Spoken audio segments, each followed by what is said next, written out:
Welcome to it. Wear your heart on your sleeve. Radio. Hoy's Radio, Hoy's FM. We haven't picked a name yet, but I'm your host, Bolani Mina, and I'm about to take you through some of my analysis and opinions of one of the most important elections in the world right now. 2024 is generally the year of elections. It seems the whole world is going to elections. The UK is going to elections in July, the USA is going to elections in November, and South Africa voted a few days ago. And I'm going to take you through some of that analysis. I have some media sources that I do trust, so let's listen to some tips from what I call my personal CNN, and then I'll pause and analyze whenever I feel it's necessary to bounce off the content. Okay, and action. Spread the fire. This is Tessa Dooms reporting from The Rock, the Results Operations Center for the 2024 elections. And so it is an exciting day. Yesterday, so many people came out to vote. Millions of South Africans stood in queues, stood in lines, and put their X on the ballot. And I think for me, one of the best things about this election is that people actually showed up, and that we now know that South Africans have not given up on electoral processes, haven't given up on our democratic project. Our group assignment is going well, guys. So yeah, I was out there as well, guys. The turnout did also surprise me, I won't lie. I was in the queue for 5 hours. I was at Wits University in Johannesburg, and my goodness, there was a ton of young people. I voted in Wits because I live in Brom, but I'm not a student or anything like that. I'm at work, and yeah, I graduated a very long time ago from a different university. But it was very encouraging to see so many young people out there, staying out there, because no one left that queue. I literally had one person who was ahead of me leave the queue, but everyone else stayed regardless of how long those delays were. People are engaged in this election. Our assignment as Democratic South Africa is definitely off to a really good start. So, Hoy's Radio, let's carry on.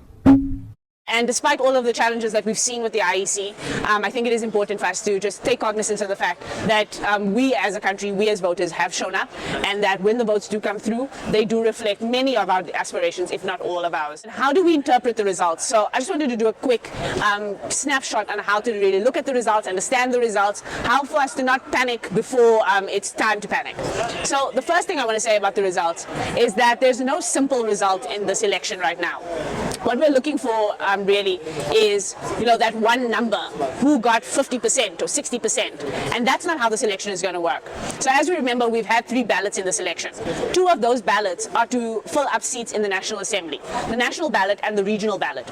A lot of what is being reported in predictions, and what you see on the screen over there, is the national ballot, and that's usually what we would use to be able to say the ANC got 57% or the DA got 28% or whatever that is. But right now, what people get on that ballot is not the final determinant of seats in Parliament. There's also the regional ballots. The regional ballots, there are 9 of them, and so in total there are 10 ballots that are going to decide the National Assembly. So the IEC has been criticized quite heavily. One, the systems were not designed to be the most efficient they possibly could be. We understand that they did have some budget cuts, and the analysis has kind of gone into that as well, but generally speaking, the IEC was not ready. The IEC did not seem to have the right intentions in terms of them wanting to maximize the number of people voting. Didn't seem to be their priority. Their priority seemed to making their lives easier and not necessarily making the voters' life easier.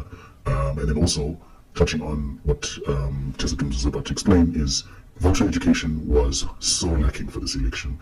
People are voting, but a lot of people don't even understand how the results are going to be analyzed. People don't even understand why there's a third ballot. A lot of this stuff, we just put X's next to logos, but how many people in South Africa actually understood what they were voting for and what's at stake? Ultimately, only once we start getting a sense of what seats look like do we really know what the outcome. So the end results are going to be showing the VDs, because everything that's on the screen and how it matters is in terms of how that then gets allocated in terms of seats. And a voting district is what's being counted at the ROC, the Results Operations Center, and the dashboard that everyone's been logging into and sharing screenshots about. That is not necessarily the number of actual votes, it's the number of VDs closed. So when a VD closes, that VD would be then split across whichever parties were voted for in that particular VD. And then those votes would lead to the percentages that say, for that particular VD, what percent did the ANC get, what percent did the EFF get, what percent did the DA get, and so on and so forth. And the MK has been a revelation in this election, but so this is a key thing to understand in terms of how to interpret the results going forward. I know I'm playing a clip from SNWX that's from a day before I'm actually recording this and reacting to these videos, but please stay tuned. Hard on Your Sleeve Radio, Hoy's FM. Yeah, that's where you at. That's where you at. Where the opinion is real and fresh off the top.